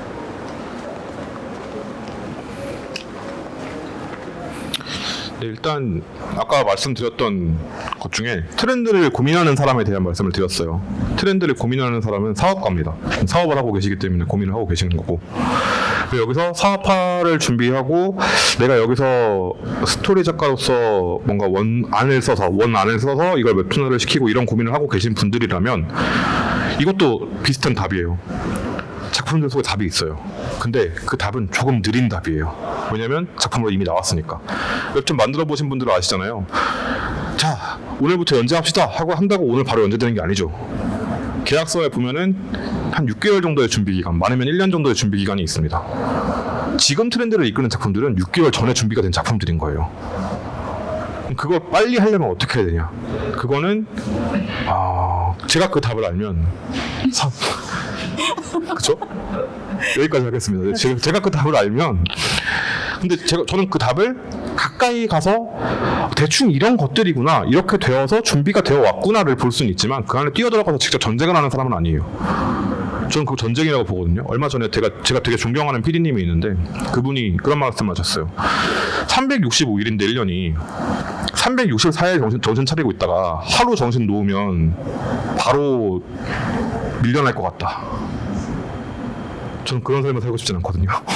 근데 그분도 답을 모르세요. 그분이 이름만 되면 아는 작품들에 참여해서 엄청나게 많은 일들을 하셨거든요. 근데도 아직도 답을 모르겠다고 말씀을 하세요. 이건 뭐 당연히 알고 계실 거고. 근데 말씀드릴 수 있는 건 지금 작가분들이 스토리 작가로서 고민을 하고 계시다면 작품에서 보여지는 경향들이 있어요. 다 분석하셨을 거고 알고 계실 거예요. 그게 답이에요, 사실. 거기서 많은 걸 추가하는 게 아니에요. 음식으로 치면 후추 조금 더하는 거, 바질 조금 얻는 거, 이런 식이거든요. 근데 그거를 뭐가 터질지 모르니까 불안한 거죠. 그 불안을 해소해주는 사람이 있다? 두 가지 중에 하나입니다. 사기꾼이거나 나쁜 놈이거나. 좋은 사람은 없어요. 그런 말을 해주는 사람 중에. 누군가가 여러분에게 고민하고 있는 거에 와서 속 시원한 답을 주잖아요. 그러면 이건 인생에도 마찬가지죠. 보통은 나쁜 놈일 가능성이 높습니다. 이게 되게 슬프지만 인생의 진실이잖아요. 근데 왜 이렇게 달콤할까요? 그 말이? 그러니까요. 너무 고민의 깊이가 깊고 너무 아프니까 그런 거겠죠. 근데 그걸 해내는 사람, 저는 작가님들한테 되게 존경심과 경외심을 가지고 있는 이유 중에 하나가 그걸 뚫고 나서 작품을 만들어내기 때문이거든요. 그게 쉬웠으면 누구나 작가를 했겠죠. 하지만 작가는 뭔가 통과 의뢰가 있는 것도 아니고 뭔가 증서가 나오는 것도 아니고 작가가 되려면 그 작품을 만들어야 되는 거니까 그게 어려운 거겠죠. 그러려면 이렇게 말할 수 있을 것 같아요. 내가 뭘 하고 싶은가? 그러니까 내가 돈을 많이 벌고 싶다. 내가 아까 오는 길에 정말 예쁜 빌딩이 있었는데 그걸 사고 싶어. 그런 게 목표시라면 트렌드 쫓아가셔야죠. 1등 하는 작품 만드셔야죠. 근데 그게 아니고 그냥 나는 노후를 준비할 수 있을 정도의 돈을 벌면서 적당히 내가 하고 싶은 걸 하고 싶다면 거기에 더 초점을 맞추시는 게 낫지 않나? 라는 생각을 합니다. 네. 와, 이 부분은 정말 너무 어려운 것 같아요. 지금 웹툰 쪽에서 일을 하고 계시는 종사자분들도 상당히 많이 계시고, 그리고 그분들에게 모든 대가가 그만큼 다 돌아가는 것도 아니기 때문에 하는 고민이 아닌가 싶고요. 그리고 솔직히 이게 개별적으로 개인적으로 작품을 준비를 할 때는 그만큼 더 외롭고, 그리고 이게 될지 안 될지 더더욱 내 편은 없는 것 같고, 그리고 혼자인 것 같고, 정말 답변이 없는 것 같거든요. 근데 아까 말씀 주셨다시피 정말 잘 나가는 작가님들도 똑같은 고민을 하고 계시고, 그분은 그래도 통장에 어느 정도 근데 그건 있어요. 혼자 고민해서 해결되는 답은 없어요. 그건 맞는 것 같아요. 작가님들 중에 그런 분들 계세요. 근데 뭔가 내가 작품에 대해서 이런 고민이 있는데 지금 예를 들어서 캐릭터가 얘가 말을 안 듣는데 얘를 말을 어떻게 듣게 만들지? 라고 고민을 혼자서 하면 나한테서 나온 캐릭터이기 때문에 얘는 영원히 말을 안 듣습니다. 그래서 친구한테 물어보거나 동료한테 물어보거나 아니면 독자, 내가 가장 믿는 웹툰계 바깥에 있는 사람에게 물어봐서 얘를 좀 혼을 내줘야 돼요. 혼자 고민해서 답이 나오는 건 없고, 그런 고민하시는 분들도 계세요. 뺏길까봐 내가 동료 작가한테 말했다가 얘가 그거 갖다 쓰면 어쩌지? 그럼 친구 아니잖아요, 그거는. 그런 사람이 어떻게 친구예요? 친구한테 물어보세요, 친구한테. 전 그게 제일 좋은 답인 것 같아요. 그러니까 제가 이 대중 강연이나 이런 것들을 보면 대부분 거절 안 하고 다 봤거든요. 그 이유 중에 하나가 웹툰 작가라는 사람들이 아니면 웹툰 쪽에서 종사하는 사람들이 되게 신비로워지면 웹툰이 더 이상 매력적이지 않을 거라고 생각해요. 무슨 얘기냐면 아까 말했던 나 혼자서 정보를 독점하고 있는 거, 갖고 있는 거, 그 시대는 갔거든요 이미. 옛날에는 에반게리온 청계천가서 사야 됐고 되게 어렵게 구해서 봤어야 됐고 친구들께 돌려봤어야 됐고 그 테이프를 가지고 있는 게 굉장히 큰 권력이었어요. 근데 저는 그 세대도 아니잖아요. 저도 저마저 그런데 이제는 더 나누고 더 많이 공유를 해야 더 빨리 더 많이 더 멀리 발전할 수 있는 거여서 고민이 되시는 부분이 있다면 그거를 믿을 수 있는 동료들과 나누고 믿을 수 있는 동료가 없다? 그럼 인생을 한번 돌아봐야 될 것 같긴 하지만 그러면 뭐 예를 들어서 저 같은 사람한테 물어볼 수도 있는 거고 저도 원고 피드백 많이 드리거든요. 지망생분들이나 이런 분들한테. 여기 혹시 대부분 웹툰 창작 지원실에서 오신 작가님들이 많으신가요? 아니에요? 아, 그럼 어디서? PD분들도 많이 계신 것 같고 PD님들, 독자님들 계신 것 같고 독자님들. 여기 혹시 독자로 오신 분 계세요? 없는데요? 그리고 PD님들. 독자분 제가 지금 아는 분들이 있는데 손을 안 드시네요. 제가 말 안 할 줄 알았죠? 그럼 작가님. 왜냐면은 지금 제가 이 말을 꺼낸 이유가 그 웹툰 창작 지원실이 정말 그 개별적인 작가님들을 모시고 지금 여기 계시는 PD님들께서 좀 그런 지원들을 많이 해주시는 것 같아서 그 부분은 좀 칭찬을 해주셔도 되지 않을까. 그렇죠. 그거 진짜 중요해요. 구글식 사무실 아시죠? 가운데 맥주바 있고 원탁 테이블 쫙 있어가지고 일하다가 스트레스 받으면 뛰쳐나와가지고 맥주 한 잔 따라가지고 좋다. 하면서 야 너 아까 그렇게 하면 안 되는 거 아니냐 하면서 지들끼리 막 소통하고 그러다가 문제 해결되고 그런다고들 하잖아요. 비슷한 거 있어요. 커피 내려 먹는. 물론 이제 맥주를 마시면 그때부터는 야 그러면 소주를 마시러 갈까라고 하게 되기 때문에 좀 곤란하지만 커피 한잔 하면서 내가 스트레스 받는 일이 있었는데 이 부분 때문에 그런다. 야, 네가 보기엔 어떠냐? 라고 말할 수 있는 그런 공간, 물리적인 공간이 있어도 좋고 행아웃 같은 걸로 해도 좋고 그거 되게 정말 중요한 것 같아요. 그러니까 저도 글 쓰는 게 직업이잖아요. 글 쓸 때 이거를 원고를 먼저 만들어서 초안을 항상 그 동료들한테 보내요. 그 다음에 피드백을 받아요. 그게 되게 큰 도움이 되거든요. 이제 그게 이제 매주 반복이 되면 약간 매너리즘에 빠질 수도 있지만 돌아가면서 이번 주엔 쟤한테 이번 주엔 얘한테 이렇게 물을 수 있으면 다른 피드백들을 번갈아서 받는 거잖아요. 그 사람들이 먼저 독자가 되는 거란 말이죠. 사실 이런 되게 식상한 답변이지만 이거밖에 들을 수가 없는 게 이건 인류가 고민해온 문제예요. 시작부터 시작해서 쫙 계속해서 고민을 해왔는데 한 3,000년을 답을 못 찾았어요. 그럼 답이 없는 거 아닐까. 그런 생각을 합니다. 그래도 또 인간은 순간순간 위안을 받고 그러니까요. 도움을 받고 그렇게 해서 그러잖아요. 위대한 작품들이 나오잖아요.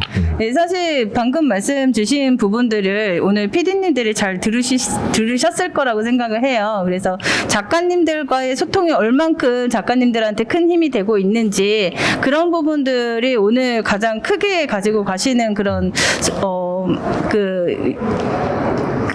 지식? 뭐라고 그래야 되죠? 노하우라고 할까요? 이거 근데 알고 있어도 실천하기 어렵잖아요, 사실 이거는.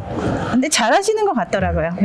굉장히 그 작가님들 피드백도 너무 친절하게 잘 해주시고 꼼꼼하고 그리고 이야기를 잘 들어주시는 PD님이라고 들었습니다. 맞아요. 앞으로도 잘 이렇게 그런 부분들을 유지를 해주시면은 정말 좋은 작가님들한테서 좋은 그런 작품들이 많이 나오지 않을까 그런 희망을 걸어봅니다. 또 질문 있으실까요? 네.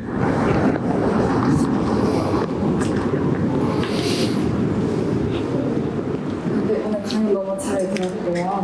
전 질문이 두 가지 있는데 첫 번째는 이제 여기 계신 작가님들도 같이 공감을 하실 것 같은데 작품이 너무 많이 나오다 보니까 아까 말씀하셨던 것처럼 이제 전쟁 같다고 하셨잖아요. 저도 이제 더 건강한 작품들이 어떻게 하면 더 낼 수 있을까? 어떻게 하면 독자들이 계속 완결까지 같이 갈 수 있을까를 매번 고민을 하는데 그 가장 큰 요소가 재미라고 생각을 해요. 근데 재미는 아무래도 개인적인 요소에 많이 갈리기 때문에 이제 평론가 평론가님께서 작품을 워낙 많이 보셨다 보니까 그 재미를 어느 정도 이건 있어야 재미가 있다라는 포인트를 하나쯤은 아실 것 같아가지고 그거를 우선 질문드리고 싶었고요. 두 번째는 아까 존경하는 PD님이 계시다고 했는데 그 PD님께서 어떤 점을 가장 존경하시는지 저 PD로서 성장할 때 도움이 될 것 같아가지고 질문드리고 싶었습니다.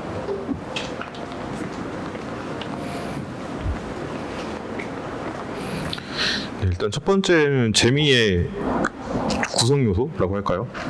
근데 이게 정말 어려운 질문이에요. 맨날 받는 질문인데 맨날 어렵거든요. 그러니까 뭐가 재밌는 작품이냐? 이 내가 느끼는 재미의 이유를 알려면 내 삶을 돌아봐야 돼요. 이게 정말 어려운 일이에요. 대중의 탄생 막 이런 얘기들 하잖아요. 대중이 어떻게 만들어졌는지 혹시 아세요? 대중이라는 것들이 그 존재들이 생겨난 그 배경. 이게 다음 주에 그 라이브에서 할 얘기인데 그 대중이라는 말이 영어로 mass예요. M-A-S-S. mass의 어원이 마자라는 그 고대 로마어인가 그리스어인가 뭐 그래요. 반죽이라는 뜻이거든요. 보리를 으깨서 물을 섞고 뭘 섞어갖고 반죽을 만들어 놓으면 그게 대중이라는 거예요. 알아볼 수가 없어요. 여기서 보리알을 어떻게 찾아요? 이 대중이라는 개념이 생겨난 건 보편적인 교육이 시작된 이후예요. 각자의 삶이 대충 비슷한 궤적을 그릴 수 있게 된 다음에 대중이 생겨나거든요. 그러니까 그전에는 대중이 없죠. 교육을 안 했으니까. 우리 대충 고등학교 나오면 고3 하면 떠오르는 이미지가 있고 중학교 2학년 하면 떠오르는 이미지가 있고 그런 것들이 생겨나잖아요. 초등학교 3학년이면 대충 뭐라 하겠구나가 그려지잖아요. 그게 생겨난 다음에 대중이라는 개념이 생겨난 거예요. 근데 그 안에서도 누구는 주인공을 정말 극한까지 몰아붙이는 작품을 좋아해요. 제가 약간 그렇거든요. 주인공은 굴려야 맛이지라고 생각하는 사람이에요. 근데 누구는 제 동생은 그런 작품을 보면 너무 스트레스를 받아요. 제가 정말 좋아하는 판타지 소설 중에 루네아이드 윈터런이라는 작품이 있어요. 이 작품에서 주인공 보리스 진네만이라는 주인공이 정말 극한까지 굴려지거든요. 그래 마지막에 행복을 얻냐? 딱히 그것도 아니에요. 또 제 동생은 그 작품을 못 보겠다고 그러더라고요. 그러니까 재미는 결국 취향의 문제고 취향에서 예를 들어서 그 전쟁 같은 이 컨텐츠 시장에서 1등을 하고 싶다. 그러면 가장 취향이 많은 것을 골라야 되기 때문에 어려운 거예요. 내 취향은 어디에 있지? 잘 생각해 보시면 내 취향도 그렇게까지 메이저는 아닐 거예요. 보통 사람들이 느끼는 나의 취향은 메이저한 건 아니에요. 왜냐하면 메이저한 건 싸보이거든요. 내 취향이 싸구려라고? 그렇지 않은데? 라고 말하고 싶죠. 하지만 탑건을 보면 재밌죠. 탑건은 왜 재밌을까요? 스펙타클 하거든요. 그 스펙타클은 어디서 나올까요? CG가 아니라 실제로 날아다니잖아요. 거기서 나오는 거죠. 근데 그런 거를 어떻게 만들 것이냐, 그 답을 찾을 수 있으면 이제 아까 말했다시피 저도 이제 오늘 페라리를 타고 왔겠죠. 네. 그게 아니니까 제차 타고 왔으니까. 그리고 그래서 취향, 대중들이 어디에서 모여서 뭘 하고 있는지를 보시는 게 가장 많이 도움이 될 것 같다.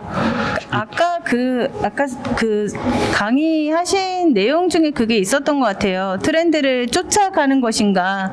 근데 아까 뭐 답변을 이미 그 안에서 뭐 작가가 만들어내는 것이다라는 말씀을 주셨는데, 내가 정말 독자들한테 딱 재미있게 만들어야지 되는 그 요소를 끼워 맞추려고 그러면 사실 한도 끝도 없을 거라는 생각이 들기도 합니다. 왜냐면은 저는 어떤 작품은 그림 때문에 보기도 하고 어떤 작품은 개그 요소 때문에 보기도 하고. 맞아요. 예. 제가 웹툰리스트 하는 팟캐스트를 지금 운영을 하고 있는데 거기서 그 평론가 분들 세 분이 모여서 루팡 가지고 얘기를 하는 코너를 만들었어요. 근데 거기서 2화가 그거거든요. 얼굴이 개연성인 이유에 대하여. 다른 이유 없고 주인공이 겁나 잘생긴 거야. 너무너무 잘생겼어. 맞아요. 그것만으로도 복지예요. 사실은. 근데 저는 그런 작품 안 보거든요. 저는 이성애자 남성이기 때문에 잘생긴 남자를 보면 와 잘생겼네. 다음 이런단 말이에요. 맞네요. 네. 그러니까 그런 취향들을 분석해내는 것이 이제 트렌드 분석에 가장 초점이 맞춰져 있는 일이라고 할 수 있겠죠. 두 번째로 주신 질문. PD. 네, 제가 존경하는 그 PD님을 왜 존경하느냐. 그분은 인격적으로 너무 좋은 분이세요. 제가 정말 아무것도 모르던 천둥벌거숭이일 때 그때부터 제가 뭘 여쭤보면 항상 되게 성실하게 답을 해주셨고 지금도 제가 뭔가 물어보면 이 재민 씨한테 말하면 다 기사돼서 나갈 것 같은데 하면서도 말씀해 주세요. 되게 인격적으로 좋은 분이시고 그리고 그런 것들을 제가 배웠고 좋은 PD의 조건이 뭐냐라고 물어보면 저는 좋은 사람의 조건이랑 비슷하다라고 말씀을 드리거든요. 어렵죠.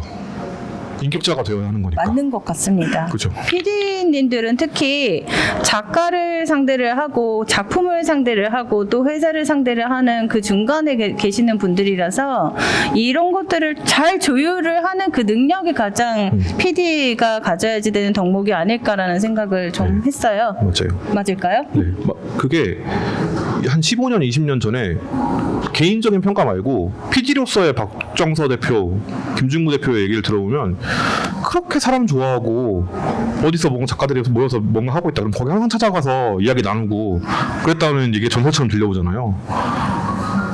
그런 거 아닌가 싶어요. 외로워하는 사람들에게는 친구가 되어주고 화가 나 있는 사람들한테는 화를 풀 수 있는 뭔가를 제공해주고 힘들죠. 힘든데 사실 PD의 속성은 기본적으로 매니지먼트가 깔려있기 때문에 네.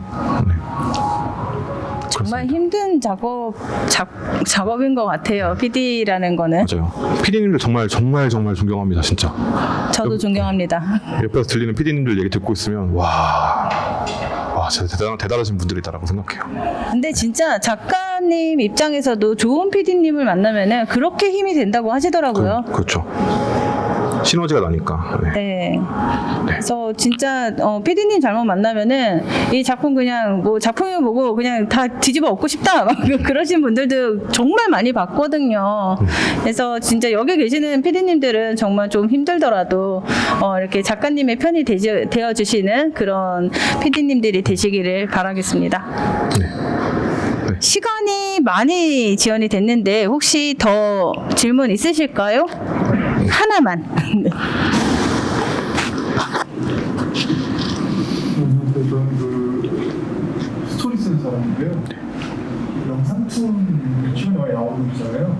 우리도 나오는 것 같은데 그 영상툰의 가능성 있는 건 어떻게 생각해요?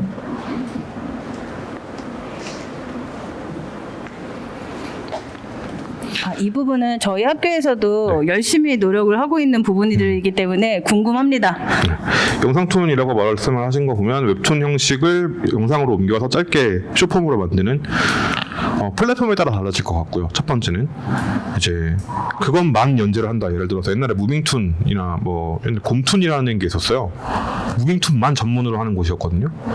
근데 거기가 6개월인가 영업을 하고 망했습니다. 그 망한 이후에는 당시에 웹툰보다 비싼 제작비, 웹툰 하나 만드는 데 드는 제작비보다 많은 제작비가 들어갔는데 트래픽은 안 나오고 그러니까 당연히 망했겠죠.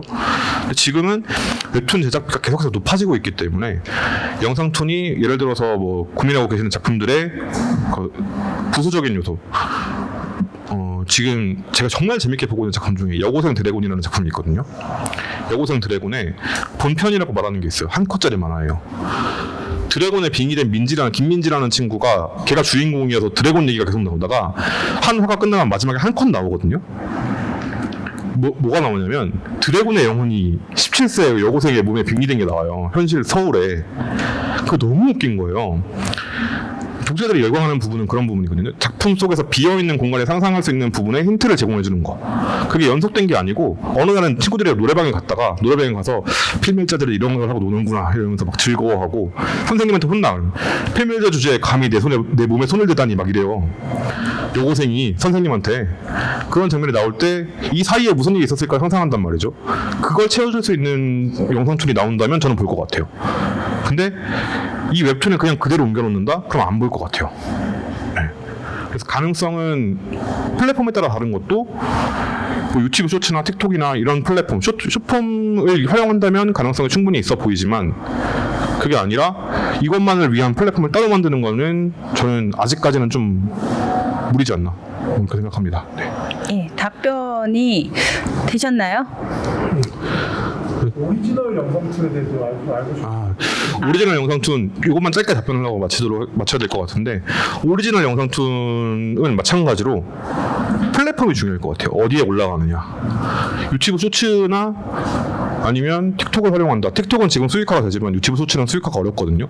이런 점을 잘 고민을 해보셔도 될 것 같고, 그렇다면 이 플랫폼 이용자를 타겟으로 맞춰야 될 것 같고, 또 이 플랫폼 이용자를 타겟으로 하더라도 거기서 좀 더 이제 확장할 수 있는 방법을 고민하셔도 될 것 같고. 네. 강의도 강의였지만은 이게 오프 더 레코드가 될 수 있다는 말씀을 드렸더니 정말 다양한 질문들이 계속 쏟아진 것 같습니다. 저희 오늘 시간은 이 정도로 맞춰야지 되겠고요. 오버가 됐죠? 네. 단체 사진 찍고 마무리를 하겠습니다. 제자리에 앉아 계시면은 저희가 앞으로 가겠습니다.